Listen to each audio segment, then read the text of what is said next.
نحمده ونصلي على رسوله الكريم أما بعد فأعوذ بالله من الشيطان الرجيم بسم الله الرحمن الرحيم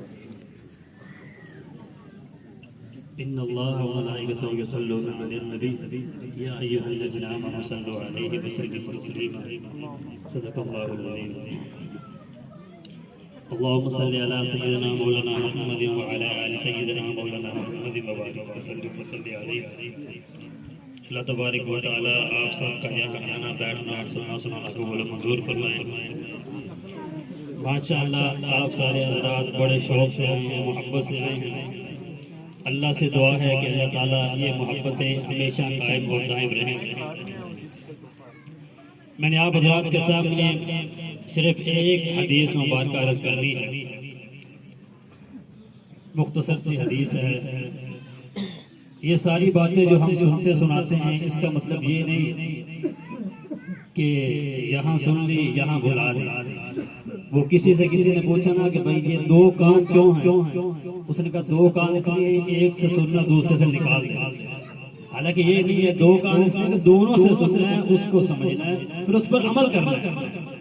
یہ سننا سنانا تو ماشاءاللہ بہت ہوتا رہتا ہے، آپ بھی سنتے رہتے ہیں، ہم بھی سنتے رہتے ہیں، مولوی بھی سنتے رہتے ہیں، سناتے رہتے ہیں، لیکن اگر جتنا ہم نے سنا ہے اس پر عمل کرنا شروع کر دیتے تو آج ہماری زندگی مکمل دین پر آ جاتی، اس میں کوئی شک نہیں ہے۔ آج کسی سے بھی پوچھ لیں کہ یہ مسئلہ کیسا ہے، وہ پہلے مسئلہ بتا دیں۔ 10 آدمی بیٹھے ہیں، ایک مولانا صاحب بیٹھے ہیں، دوسرے کوئی عام ہے جنہوں نے پڑھا ہو نہیں ہے، کوئی مسئلہ پوچھ لیں تو مولانا صاحب تو سوچیں گے اس کی دلیل کیا ہے، قرآن میں کیا ہے، حدیث میں کیا ہے۔ دوسرا آدمی اپنے پاس سے بتا دے گا مسئلہ، پہلے مولوی صاحب سے بتانے سے پہلے یہ مسئلہ بتا دے گا، اس کا حل بھی بتا دے گا۔ شاید وہ ٹھیک بھی بس اوقات ہو جاتا ہے، یہ غلط ہوتا ہے۔ مطلب یہ کہ مسئلے سارے جانتے ہیں، سب کو علم ہے تقریباً۔ کوئی مسئلہ ہوتا ہے جو زیادہ ہوتی ہے، یہ علماء سمجھتے ہیں، اس کا پتہ نہ ہو، لیکن عمومی مسائل کا تو ہر بندے کو پتہ ہوتا ہے۔ یہ جائز ہے، یہ ناجائز ہے، یہ حرام ہے، یہ حلال ہے، سب کو پتہ ہے۔ اب صرف پتہ ہونے سے کچھ نہیں ہوتا۔ یہودی علماء بھی بڑا جانتے تھے دین کو۔ قرآن پاک میں آتا ہے، اللہ رب العالمین فرماتا ہے یعرفونہ کما یعرفون ابناءہم۔ نبی علیہ السلام کو یہودی ایسے پہچانتے ہیں جیسے اپنی اولاد کو پہچانتے ہیں۔ وہ سمجھتے تھے کہ یہ سچا نبی، لیکن مانتے نہیں تھے۔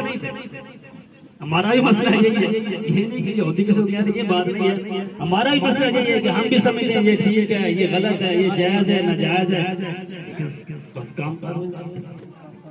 کہنا جی سارے تو کر رہے ہیں، ساڑھے پیچھے پہ آئے مولانا صاحب، وہ تو کتنی ہے تو ایسے کہتے ہیں ساڑھے مگر پہ آئے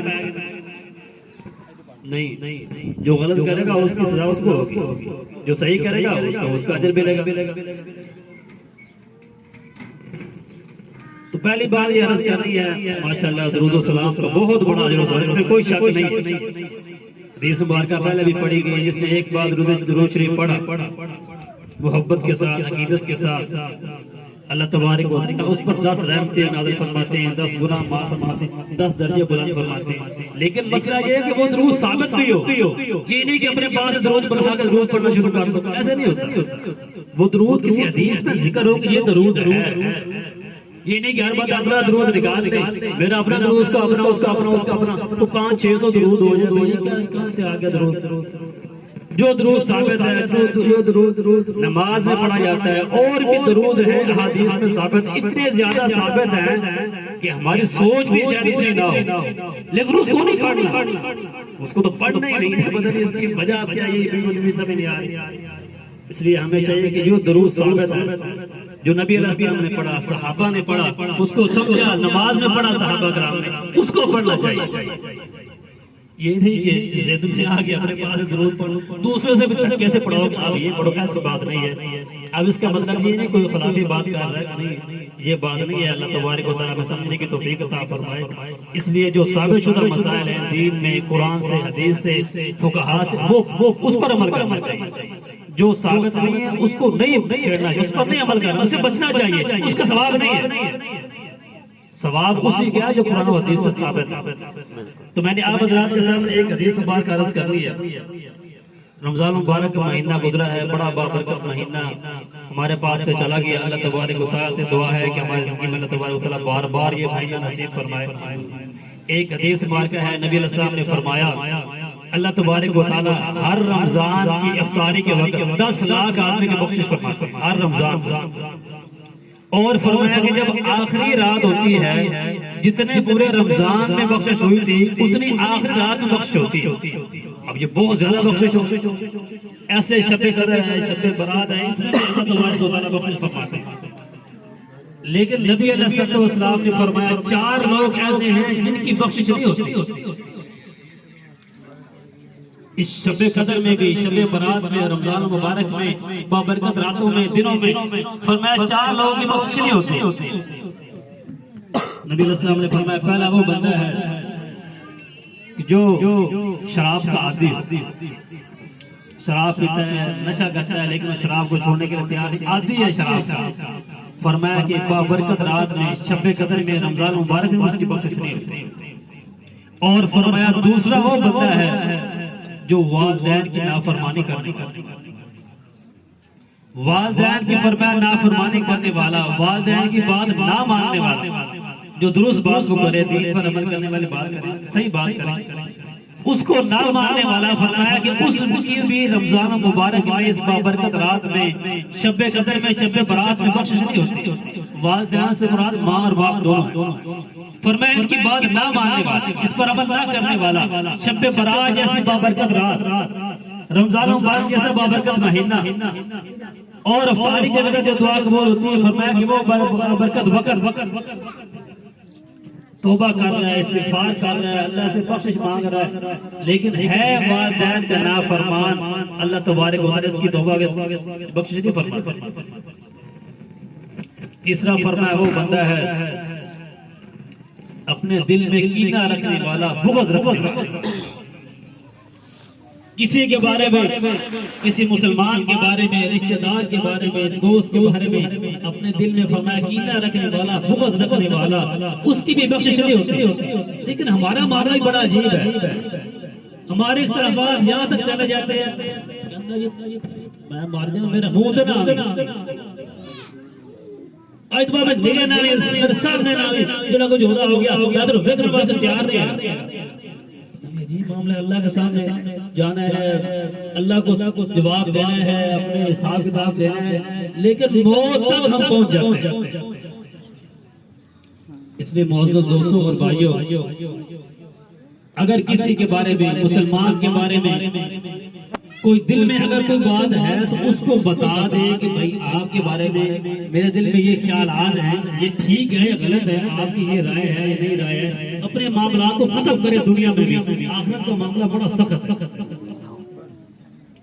آخرت کا معاملہ جب آئے گا وہاں پھر کوئی موقع نہیں ملے گا.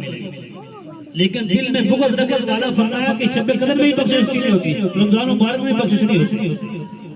اس لیے ہمیں چاہیے کہ آج ہم اپنے دلوں کو صاف کریں، اپنے ذہنوں کو مسلمان کے بارے میں، رشتہ داروں کے بارے میں، دوست احباب کے بارے میں صاف کریں. جس سے نکال دے جو بھی ہے کسی کے بارے میں صاف کریں. اللہ تبارک و تعالیٰ کی توفیق عطا فرمائے. فرمایا چوتھا وہ بندہ ہے جس کی اس بابرکت مہینے میں بخشش نہیں ہوتی، وہ ہے رشتہ توڑنے والا، قطع رحمی کرنے والا، رشتہ داری کو توڑنے والا ہے، جوڑنے والا نہیں ہے. وہ دیکھتا ہے نا کہ یہاں ان کو رشتہ دار آپس میں مل نہ جاتے ہیں، ان کا کوئی رشتہ ہو رہا ہے آپس میں، مطلب مل بیٹھنے والے ہیں، وہ کوئی نہ کوئی درمیان میں یہ رشتہ کسی طرح ٹوٹ جائے، خود اپنے طرف سے بھی توڑنے کی کوشش کرتا ہے.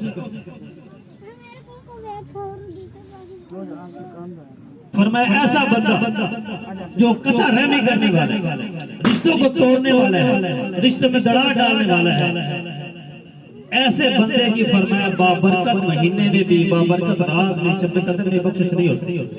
اور اللہ تبارک و تعالیٰ فرماتے ہیں، حدیث مبارک حدیث قدسی ہے، اللہ تبارک و تعالیٰ نے فرمایا رشتہ داری کے بارے میں فرمایا کہ اس کو اللہ تبارک و تعالیٰ نے اپنے پاس عرش پر پیدا کیا، اور اللہ نے اس سے مخاطب کر کے فرمایا، اس رحمی رشتہ داری سے، صلہ رحمی سے مخاطب کر کے فرمایا کہ جو تجھے توڑے گا میں اسے توڑ دوں، اور فرمایا جو تجھے جوڑے گا ملائے گا، فرمایا میں اس کو جوڑوں گا، اس کو بلاؤں گا۔ تو معزز دوستوں اور بھائیوں، یہ ہمارے سارے رشتہ دار ہیں، یہ کوئی عمومی جلسہ نہیں، عمومی مجلس نہیں ہے، یہ سارے ہم اپنے ہی بیٹھے ہوئے ہیں۔ تو ہمیں بھی چاہیے، اب یہ نہیں کسی کو نشانہ نہیں بنایا جا رہا ہے، کسی کے خلاف بات نہیں ہو رہی۔ ایک میں نے تو حدیث سنائی ہے، تو ہمیں بھی چاہیے کہ آج ہم تہیہ کریں، دل میں عہد کریں کہ انشاءاللہ آئندہ کے بعد والدین کی نافرمانی نہیں کریں گے، رشتوں کو نہیں توڑیں گے، کسی مسلمان کے بارے میں، رشتہ دار کے بارے میں اپنے دل میں بغض، اس کے بارے میں کینہ نہیں رکھیں گے۔ اللہ تبارک و تعالیٰ جو کچھ کہا سنوں گے اس پر عمل کرنے کی توفیق عطا فرمائے۔ وما علینا الا البلاغ المبین۔ خاص طور پر مولانا شفیق صاحب کا بہت بہت شکریہ کہ انہوں نے اس مجلس کا انعقاد کیا۔ یہ کوئی آسان کام نہیں ہے سب کو جمع کرنا، سب کو ملانا۔ یہ تو الگ بات ہے کہ ویسے ایک پروگرام انہوں نے بنا دیا، لیکن خاص طور پر یہ تھا کہ یہ سارے رشتہ دار مل جائیں۔ ان کو بھی پتہ ہے کہ ایسا پروگرام رکھنا ویسے ٹھیک نہیں ہے، ویسے پروگرام رکھنا ٹھیک نہیں ہے۔ 4 مہینے کے بعد ایک پروگرام ہو جاتا ہے، تعزیمی پروگرام، پھر 2 مہینے کے بعد پروگرام، پھر 3 مہینے کے بعد پروگرام، پھر 40 دن کے بعد پروگرام۔ یہ شریعت اس کی اجازت نہیں دیتی۔ شریعت کے جو ثابت ہے وہ یہ ہے کہ 3 دن کی افسوس ہے۔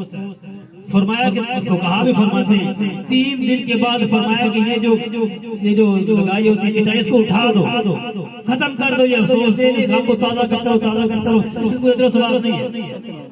یہ بھی جانتے ہیں کہ یہ ٹھیک نہیں تھا، لیکن انہوں نے صرف اس وجہ سے کہ سارے رشتہ دار مل جائیں گے، آپس میں ملاقات ہو جائے گی، عید کا موقع ہے، مل بیٹھ ہو جائے گا، کچھ باتیں ہو جائیں گی اور سب کچھ اس سارے ثواب ہو جائے گا۔ تو ہمیں بھی چاہیے کہ ہم بھی کچھ نہ کچھ پڑھیں، اس سارے ثواب کریں۔ خاص طور پر یہ مجلس بھی، اس کا بھی ثواب ہے، دینی مجلس میں